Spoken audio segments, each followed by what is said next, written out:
My name is Lillian, I am 27 years old, and I am standing in the middle of my almost empty apartment, surrounded by the echo that is born between the bare walls, as if my own thoughts are now louder than usual, boxes scattered around the room as a reminder that everything I once called home is now packed and awaiting its final journey. Tomorrow I am moving to California, sunny, distant, so unfamiliar, but so desired, and, frankly, I am not just waiting for this, I am counting the days, hours, minutes, just to leave this city, which has long since become cramped and alien.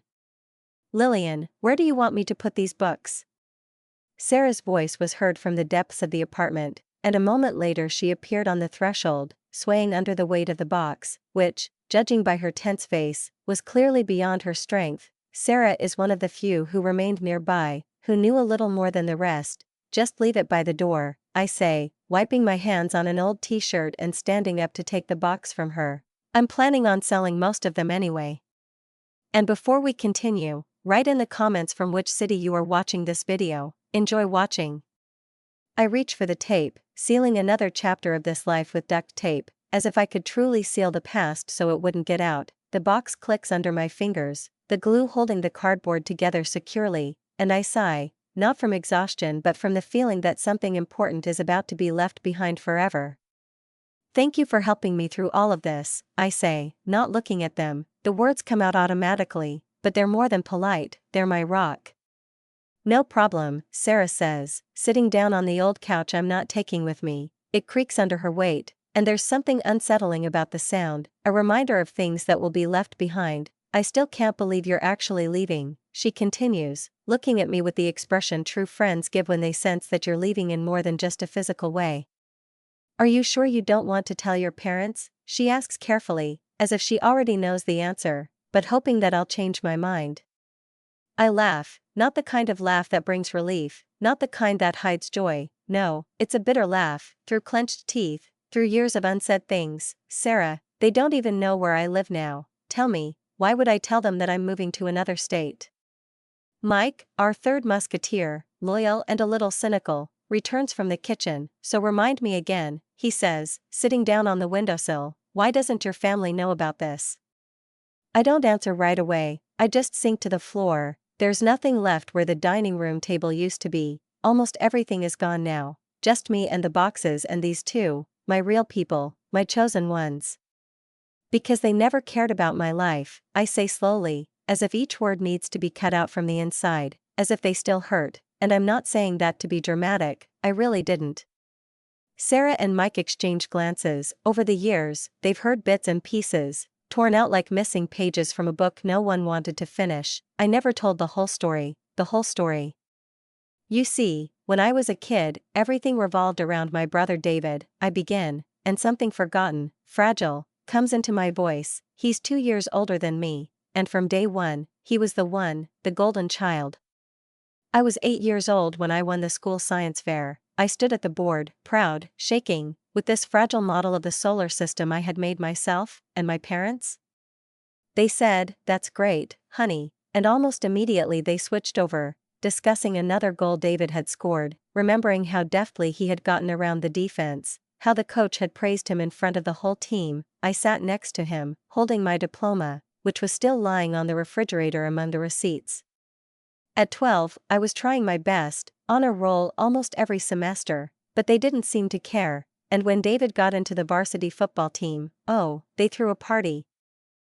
With balloons, with banners, with a buffet, like he'd saved the country, and not just gotten into the sports section. That's bullshit, Mike said quietly, shaking his head. His eyes were full of anger for me, and for some reason it warmed me. It only got worse when we became teenagers, I continued. David wanted to go to an expensive private college, and my parents, of course, were happy to pay. I knew then that I wouldn't get that, and I knew, on my 18th birthday, they sat me down at the table, formally, without cake, without candles, and told me that now I was an adult and could decide for myself where to go, because, you see, the money had already gone to David's education. Wait, what?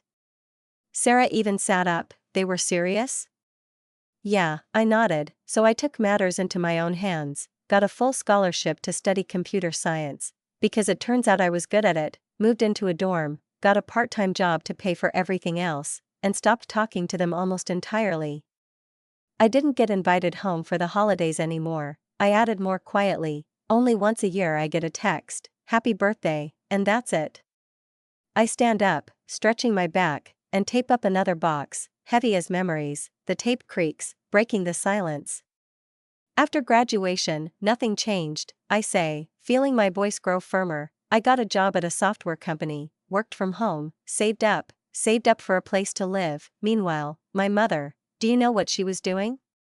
She wrote on Facebook about how proud she was of David. A few years ago, pictures from his office party when he got promoted. Last month, pictures from his engagement party. Wait, Mike frowned. They didn't invite you to his engagement party? No, I shook my head, but I'm not surprised. I figured that out a long time ago. I'm not part of their family. David is their son, and I'm just someone they share DNA with.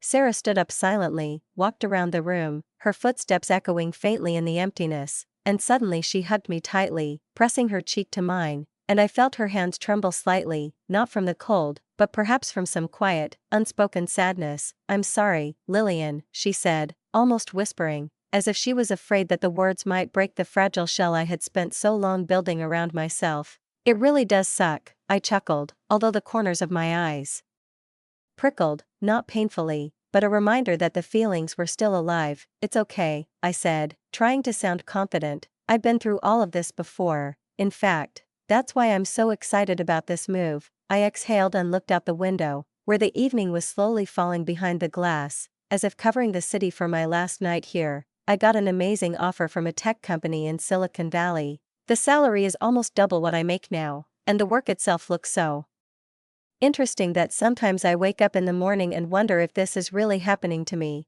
It's like a fresh start. It's like I'm finally moving past everything that's happened and moving toward where I want to be. "This is amazing," Mike said, genuine joy in his voice. And those 3 words were more supportive than I'd ever heard from my family in my entire adult life. "You deserve it." "Thank you," I said, and a lump formed in my throat, because it suddenly became clear, I'm not alone, I'm not invisible, I'm not superfluous, I matter to someone, and the best part about all this is that I didn't have to ask my parents for help. I didn't tell them anything. I did everything myself. I found this job myself, negotiated my salary myself, chose the apartment in California myself, organized the move myself, without their participation, without their permission, without their assessment. Sarah laughed, that warm, kind laugh I'd always loved, and said, looking at me with a hint of irony but also respect and admiration, "Look at you, so independent, so successful. I'm so proud of you." I nodded, feeling my face warm with emotion, suddenly flooding like a tide, but I didn't try to stop it. I've been saving for years, I admit. Sometimes I denied myself even small things, because I knew that one day I would want something of my own, and now, with this new salary, I'll be able to buy my own house, maybe not right away, but within a year or two, somewhere quiet, safe, where I can work from home in peace. I don't need much, just the internet to write code, and some peace and quiet. We finished packing the last of the boxes, each one like a closed page, neatly folded into an archive, and then, almost simultaneously, we decided that we needed to eat something, and ordered pizza, our usual cheese, mushrooms and olives, and ate it sitting on the floor, because everything else had either been sold, or packed, or thrown away. It was a strange feeling to be in an empty apartment, like you no longer belonged here, but you hadn't moved on yet, like you were standing on a bridge between the past and the future, and you could feel the wind of change playing in your hair, promising something more. I looked at the walls that had witnessed my sleepless nights, tears, joys, first loves, and I suddenly felt warm and a little anxious. "So, what are your plans for tomorrow?" Sarah asked, taking a bite out of her last piece and wiping her fingers on a paper napkin. "My flight is at 2:00 p.m., I answered, looking at her. "I'm taking the last few boxes with me as luggage. Everything else has already been sent to California. I found a nice apartment, online, of course, and I'm starting work on Monday. Did you tell Grandma you're moving?" Mike asked, tilting his head, and there was something special, respectful, in his voice.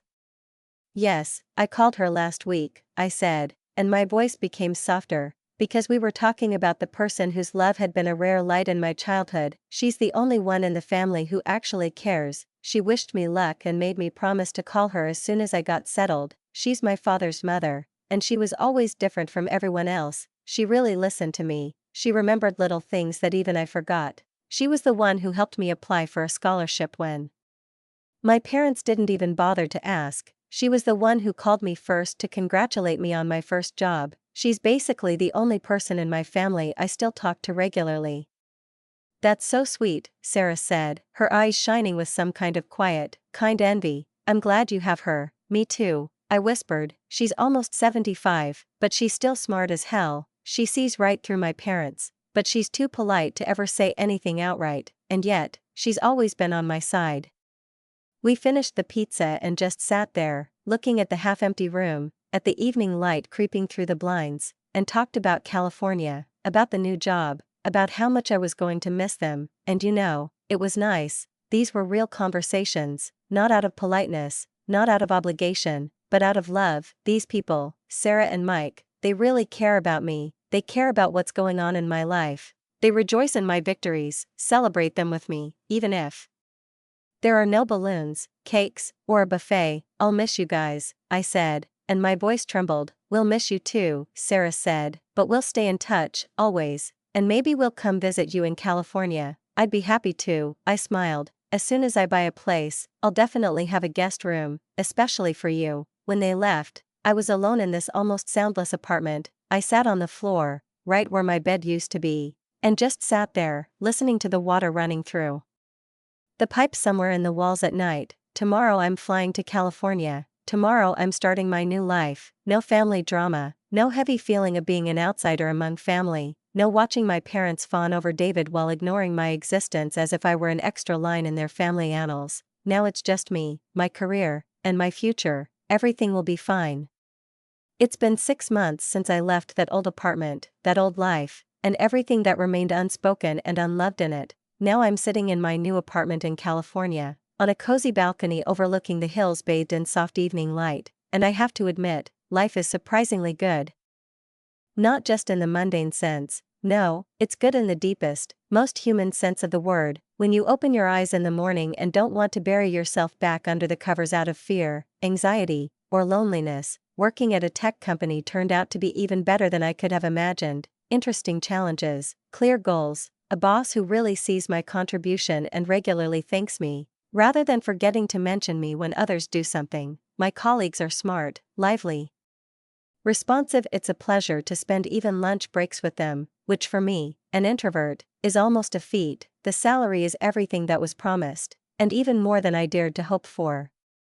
I'm saving like crazy because for the first time in my life I feel like I have not only a goal, but also the resources to achieve it. I don't feel like I'm deprived or sacrificing anything. I've just been so used to living frugally for so long that every little bit of money I put aside is an investment in my personal security, my independence. With my current income, I expect to have a down payment on a house by the end of the year or so, a real, quiet house with a garden, a terrace, and reliable internet. Everything I need. I regularly browse real estate websites and almost always focus on houses outside the city, where the air is cleaner, neighbors rarely peer over the fence, and you can write code in silence and drink coffee in the morning, listening to the wind rustling in the trees. And so I just leaned back in my chair when the phone rings, an unknown number. My first instinct was to ignore it. I don't take random calls anymore. I don't want to let strangers get too close, but this time, I don't know why, my finger still pressed answer. Lillian, said the voice on the other end,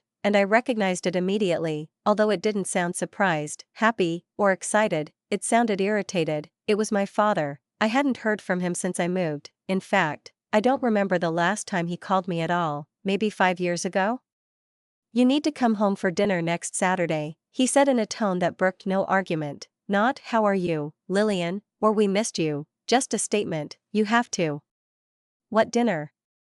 I asked, and everything inside me tensed up, as if my body already knew that it would have to fight back. David's fiancé's parents want to meet you, he said curtly, as if explaining the obvious. They are traditional people. For them, family is sacred. They found out that David has a sister, and naturally they wanted to meet her. It is important for David's future. I'm sure it is really important for him, I answered coldly, feeling that old, familiar mixture of fatigue and sarcasm boiling inside me, but I will not come. What do you mean when you say you will not come? My father's voice became sharper, growing like a wave that thinks that it can wash away everything in its path, but now I am not the shore that is easily destroyed. Exactly what I said, I will not come to your dinner party. I sat down more comfortably, smiled into the void and added, actually, it's even funny. What's funny about it? Now my voice was shaking with anger, but I continued, calmly, even with some kind of evil amusement. You want to know why I'm not coming? I can give you 3 reasons. First, we're not the perfect family you might like to think we are. You have a favorite, David, and me? I'm an extra. Second, I'm not going to pretend to be part of a happy family to strangers just because you want to keep up appearances. And third, I can't physically come because I moved to California 6 months ago. There was silence on the other side, not just a pause, but a real, deep, ringing silence. I could almost hear him digesting my words, like they were poison he couldn't swallow right away. You moved to California and never told us? Why? You never asked where I lived, never asked. And then he exploded, how dare you move across the country without telling your family? We need to know where you live, the address, immediately. I was laughing outright. Dad, do you remember my old address? The one where I lived for 3 years? Silence. Exactly, you don't remember, because you didn't care, you never cared about my life, so why should I tell you now where I live, what I do, who I talk to? Lillian, you can't just, he began, but I was already pressing end call. A moment later, the phone rang again. It was him again. I didn't answer, then Mom, then David. I turned off the sound and turned on voicemail. The messages started pouring in, first short, then longer, then irritated, then caring. Lillian, family is important. We shouldn't fight like this. Just one dinner, you can come right back. It's important for David. Just call us. You're being ridiculous. Calls, messages, more calls, as if they suddenly remembered my existence and were sincerely outraged that I no longer twitched at their command. I silently picked up my phone, without looking at the screen, set it to silent mode and put it in the drawer of the kitchen table, as if it were not a means of communication, but a source of noise from which I wanted to hide. Then, with some kind of demonstrative slowness, I went to the kitchen to cook myself dinner, something simple but warm, which fills the house with aroma and lets the body know, you are home, you are safe, you are alone. And this is not at all bad. I opened the refrigerator, took out the vegetables, turned on the stove, put the frying pan on to heat up, and suddenly caught myself thinking that this feeling, freedom from other people's demands and insults, is something completely new, almost unbelievable. I do not need to explain to anyone why I do this or that. I do not need to agree to the role that someone has drawn for me without my consent. All of a sudden, family concern arose, not because they really began to care how I am, where I am, whether I am happy. No, David just needed his fiancée's parents to think he was from a good, wholesome, traditional family, and suddenly, my role as the loving, proud, smiling sister was needed in this play. What a convenience, you know. Where was that care when I was sitting alone in my dorm room, warming a bowl of cheap ramen with my hands because I couldn't afford normal food? When I was working nights, writing code to pay for textbooks, and not knowing how I was going to make it to the end of the month? Where was the family then? Where was David with his proud then? The calls and messages kept coming, the first day, the second, the third. I didn't answer any of them. Some were polite, full of attempts to appeal to conscience, others were openly irritated, as if I had violated their family script and now needed to urgently correct the plot. There were also some that were clearly trying to buy me off. We can help with the apartment, we'll send you tickets, it must be hard for you there alone. And then, just anger. I read them without opening them. Just saw the preview on the screen, and it became increasingly clear to me how little of the truth there was in those words. On the third day, my grandmother called. A quiet "Hi, dear," said with the calm that only she knew how to maintain, instantly brought back the feeling that I was still, somewhere, truly dear to someone. How are you there, in California? Have you settled in yet? She asked, and I almost felt her smile, that same warm, slightly ironic one. Really? Well, I'm so glad to hear it.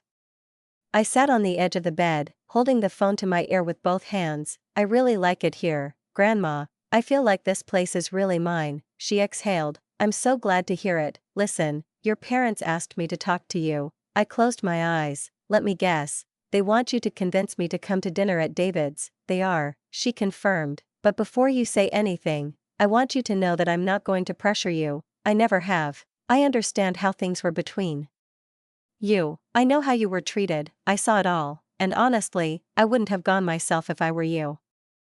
Thank you, Grandma, I whispered, my throat immediately feeling hot. That means a lot. They're upset that you moved without telling them, she said carefully, as if testing how much depth she could go. But, honey, they didn't even know where I lived before. They never asked. Is that my fault?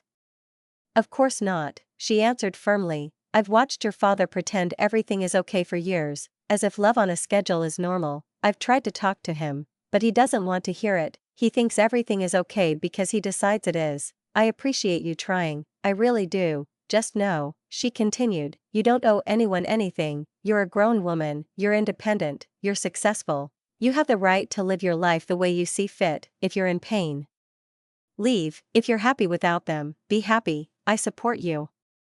When we said goodbye, I hung up with a light heart. The world was still imperfect, but at least Grandma was in it. Saturday came and went without much noise. I spent it in the mountains, not far from home, climbing a narrow path through eucalyptus and pine trees, breathing in the spicy air and feeling the tension disappear. I didn't think about my family, about the messages, about the voices on the other end of the line. I just lived.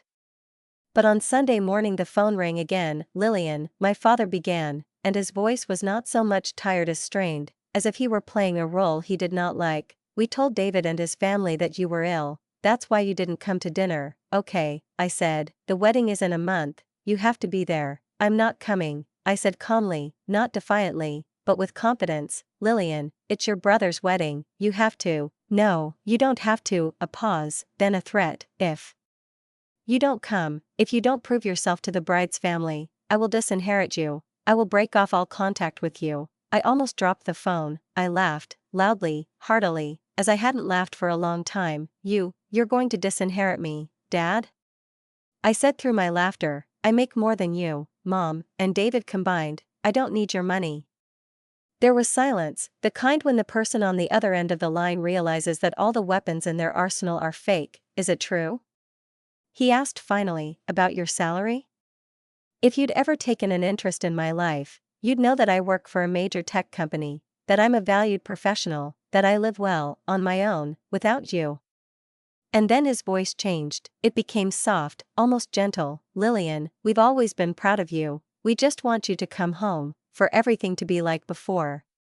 I didn't answer, I just silently pressed end call. An hour later, a message from David arrived. He wrote how proud he was of me, how he'd always thought of me, how much he missed me. It was pathetic, because I knew all too well that if they hadn't found out that I was successful, none of this would have happened. Only now, when I no longer needed them, did they suddenly decide that I was worthy of their attention. I had had enough. I was not going to tolerate this theatrical performance in which I was suddenly given a role, just because it was needed in their family play. I opened the list of contacts on my phone, with icy calm found the names of my father, my mother, David, each one separately, and without flinching, blocked their numbers, and then deleted them forever, like pulling out the root of a weed so that it will not grow in your soil again. I felt my shoulders sag, as if I had dropped a sack of stones that I had been dragging on my back for years. Now I was building my life myself, brick by brick, with love, self-respect, and without their false interest,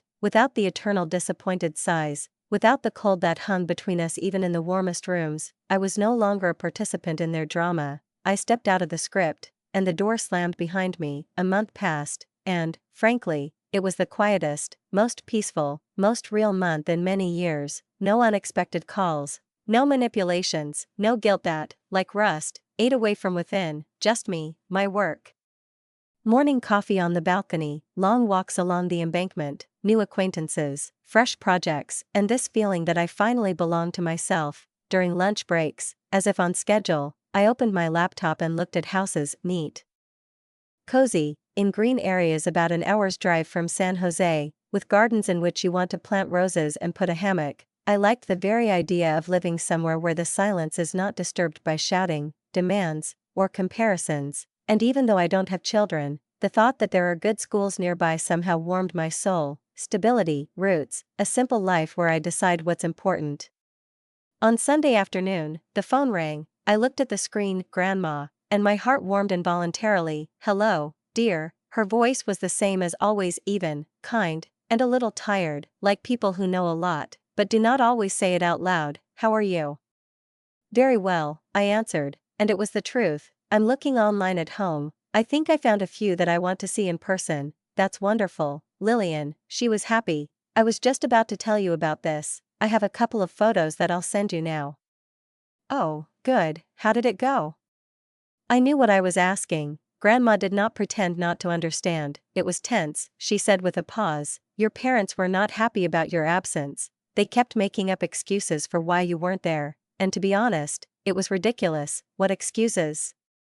I asked, leaning back on the couch, already sensing the absurdity of what was happening. "First they said you were still sick, then they said you had to stay at work, and then it was business trip, delayed flight." I don't think the bride's parents believed a single word of it. "It must have been awkward," I sighed. "Oh, yes," my grandmother confirmed. "Everyone felt the tension, and David looked like he was waiting for you to show up the whole time. He kept looking at his phone. He must have been hoping you'd change your mind and come at the last minute."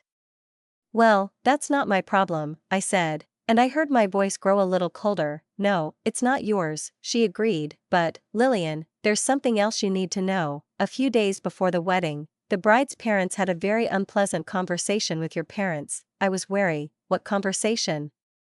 "Apparently they did a little investigating of their own," Grandma said slowly. "They found out that your parents had been ignoring you for years, that David had always been their number one priority. They didn't like that." I froze. "Really?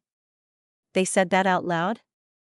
"Yes," she confirmed. "From what I understood, they told your parents straight out that they were disappointed in the way they treated you, and even questioned whether they wanted their daughter to marry into that kind of family." "Wow," was all I could say. "That's unexpected, and even nice." "There was a serious conflict between the bride's parents and yours," Grandma continued. "It all hung in the air and accompanied the wedding from beginning to end. The atmosphere was oppressive. Everyone felt the tension." "Did the bride's parents say anything directly to David?" "I think so. I heard from your cousin that he was asked why he never mentioned that he had a sister, and why you are not involved in his life." "And what did he say?" "I don't know for sure," Grandma admitted, "but, apparently, the conversation did not go well. The bride looked upset almost the entire time, even at the ceremony, like she expected something to go wrong." Later that day, Grandma did send me photos. I opened my laptop and started scrolling through them, and there they were, my parents, standing under the arch, forced smiles, as if they were forced to smile under threat of dismissal. Their faces are tense, their eyes darting. Mom looks like she doesn't know what to do with herself. Dad, he seems to be trying to look calm, but his fingers are clasped tightly in the photo, as if he is clinging to control itself. And David, he doesn't just look embarrassed, he is clearly out of his element. In every frame, he turns around, as if searching for someone in the crowd. I know who. The last of the wedding photos sent by Grandma was still burning on my laptop screen, in which the bride's parents were standing a little further away, with straight backs and an expression that did not contain a hint of joy, but only a restrained severity that shone through even through the screen. Their lips were pressed together, their eyes were directed somewhere to the side, but certainly not at my parents, standing next to them with strained, almost artificial smiles. I looked at this and couldn't help but smile. "It's perfect," I murmured to the empty room, looking around at the cozy environment I had created myself, not for anyone's expectations, not for praise, but simply because I wanted to live in a space where I felt good. The next morning, a little after 9, the phone rang. I recognized the number immediately. "Lillian," my grandmother said in that voice that always had room for both sympathy and restraint. "I wanted to tell you what's going on with your parents." "What's going on?" I asked, mechanically pouring myself some coffee and sitting down on the windowsill overlooking the yard, where 2 old maple trees grew. "Well, it looks like the bride's parents are still unhappy," she began carefully, as if weighing each word. "They keep asking questions about why you weren't at the wedding, and, frankly, they don't believe any of the versions your parents have voiced." "Wonderful," I said, taking a sip. So the truth is starting to leak out. Your parents are starting to panic, Grandma continued. They're starting to realize that their treatment of you could have consequences, not just for them, but for David's marriage and his future relationships with this family. Well, I said, feeling a wave of calm determination rise in my chest, that's their problem, not mine. I know, dear, Grandma said softly, but I thought you should know. They seem to be realizing that their actions have consequences. I really appreciate you keeping me informed, Grandma, I said after a pause, but I don't care what happens to them. I've been the object of their indifference and feigned concern for too long. I've had enough of this endless drama. I understand perfectly, she replied. You built a good life for yourself, you don't need their problems. And she was right. I had a stable, honest life that I had built up, brick by brick, day by day. I had a job where I wasn't just needed, but valued, an apartment that was cozy, a checking account that had enough money in it each month to allow me to think about the future without worry. I looked at real estate listings, looked for a house, made new friends, at work, at the gym, in hiking groups. I went to the mountains on weekends, breathing air that was free of guilt, shame, or expectation. I was alive, and it was a miracle. How are you coping with all this, Grandma? I asked. It's fine, honey, she replied. I've watched this family dynamic for years. I always knew the truth would come out one day. It's just a shame it took so long. You've always been good to me, I whispered, the only one who ever really cared, because you were always a good girl, Lillian, she said, and there was something maternal, something real in her voice. Your parents were just too blind to notice. After we hung up, I sat in silence for a long time, letting her words sink in, layering like a warm blanket. Somewhere deep inside, I felt relieved, not because my parents were facing the consequences, but because I no longer had anything to do with it. The storm was now swirling somewhere far away, and I was standing on the shore, dry and calm. I spent the rest of the day looking at listings, and then, almost by chance, I found a house that seemed perfect. 3 bedrooms, 2 baths, a neat green yard, a porch with space for a rocking chair, high-speed internet, and all this in a quiet neighborhood, about an hour's drive from the office. But since I was working remotely most of the time, it didn't matter. I immediately called the agent and set up a viewing for the following weekend. The price was affordable, especially on my income. I did the math. I could easily put a 20% down payment and still have some left over for furniture, insurance, and even a little bit for an emergency fund. I was actually making money now, and, more importantly, I was spending it the way I wanted. That evening, I was making dinner when my phone vibrated. A message, an unfamiliar number. I almost ignored it, thinking it was probably the agent confirming an appointment. But when I picked up the phone, my heart sank. It was David. Lillian, I know you blocked our numbers, but I have a new phone, we need to talk. I stared at the screen as if it were a foreign object, then I hit delete. 5 minutes later, another message. My family is asking questions about you. It's affecting my marriage. Delete. A minute later. Please just call me back. I know we've messed up. Delete. The last message came as I was about to turn off the phone. Lillian, I'm sorry. We're all sorry. Can we please talk? I turned off the phone without a word and went back to the stove. The onions were starting to brown. The aroma of garlic filled the kitchen, and I thought, I'm not falling for this. Their regrets aren't remorse. They're simply reacting to the fact that the consequences of their actions have begun to affect their own interests. Their pity isn't because they finally see me as a person, a daughter, a sister. It's because it's made their precious David uncomfortable. They don't regret the years I spent alone, struggling, in silence. They regret that now it's beginning to affect them. I am having dinner on the balcony, and the evening sun, gilding the distant mountain peaks, casts long shadows on the wooden floor beneath my bare feet. It is quiet around, as it is only in the suburbs during the warm season. Somewhere in the distance a dog is barking, birds are calling to each other in the treetops, and this rhythm of nature, measured, warm and calm, has become the background of my new life. I am finishing a warm vegetable stew, feeling a light breeze stir my hair, and I think tomorrow I will write to the realtor about that house. If everything goes as I hope, then in a few months I will be able to call myself a homeowner. The thought sounds almost unbelievable,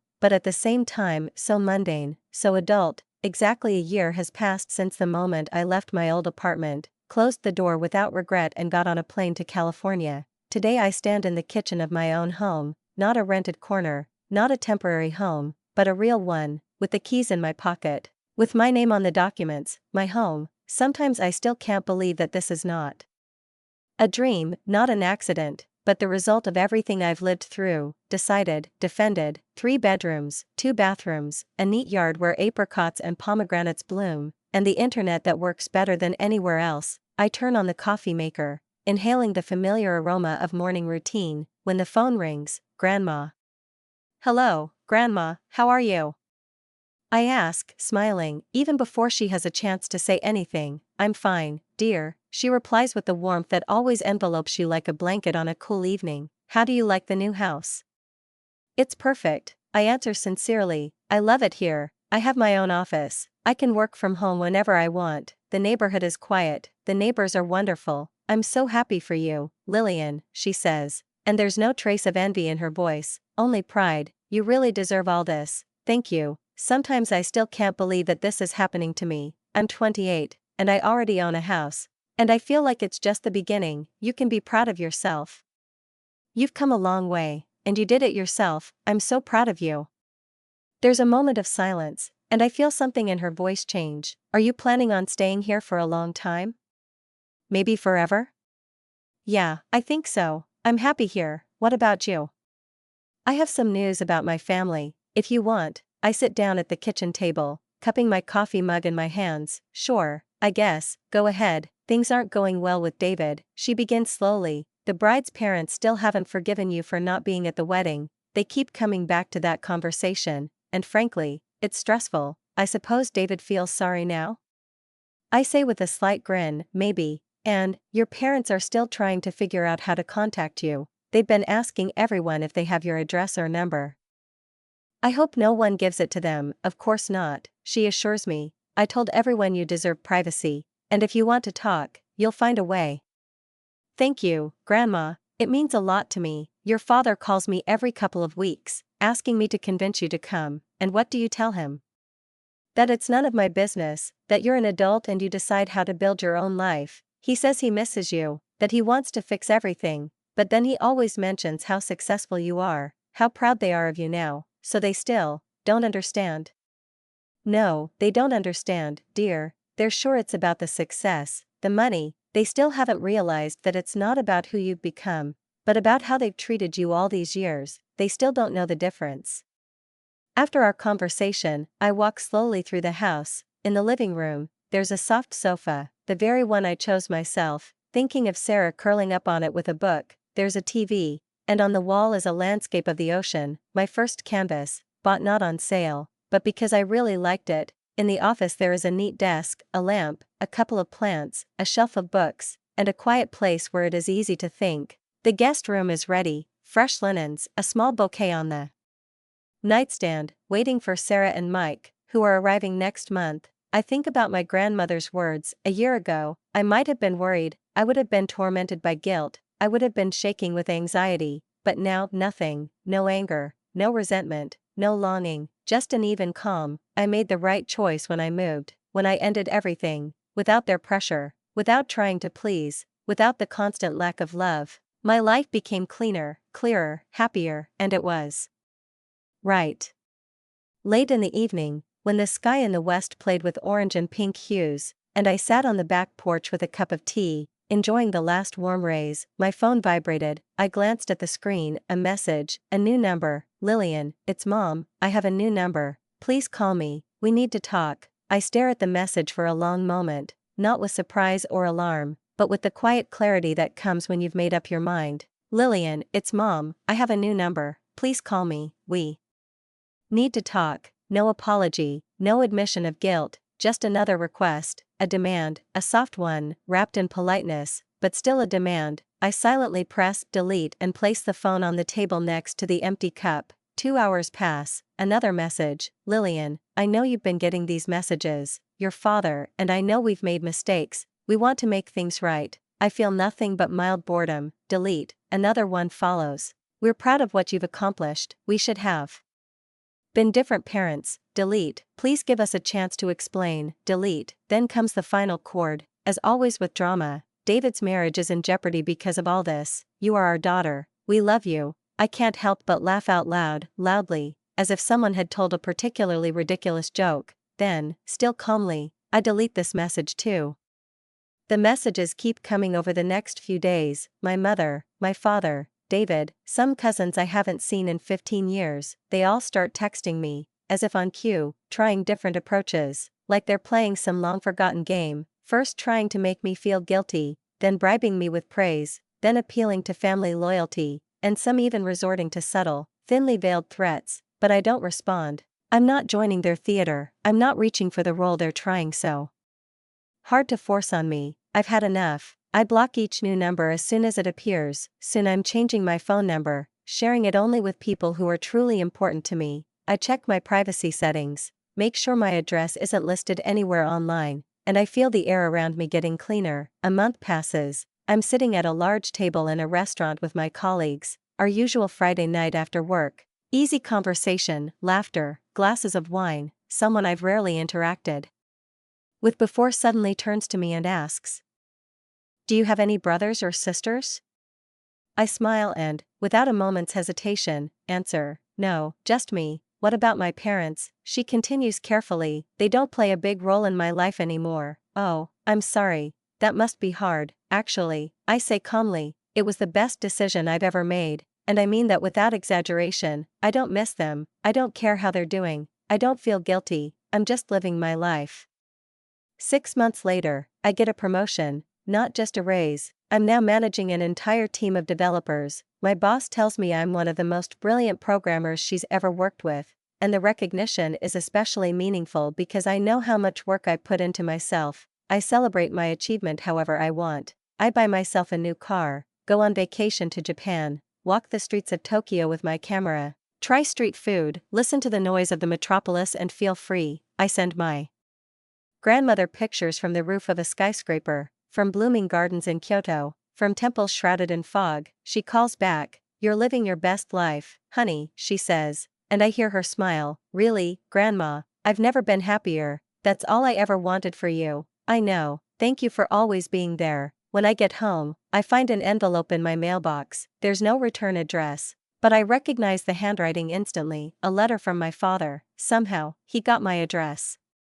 I hold it in my hands for a few seconds, then, without opening it, I drop it straight into the trash. I don't need them to explain themselves. I don't need their apologies. I don't need regrets, confessions, inheritances, or their belated pride. Everything they couldn't give me for so long, I gave myself. I have a home where I feel safe. I have a career where I am respected. I have friends with whom I laugh until I cry. I have a grandmother who has always understood me. I have a future that I am moving into with confidence and without looking back. I am planning to expand the house, maybe add a gym or turn one of the rooms into a workshop. I am thinking about getting a dog, maybe a golden retriever. I take online courses, not for a career, not for the benefit, just because I am interested in them. My life is rich, deep, full of meaning that was not there before. Sometimes I catch myself thinking, what if everything had been different? What if my parents had believed in me when I was a child, supported me, rejoiced at my successes, protected me, loved me unconditionally? What if they had seen me as a daughter, and not David's shadow?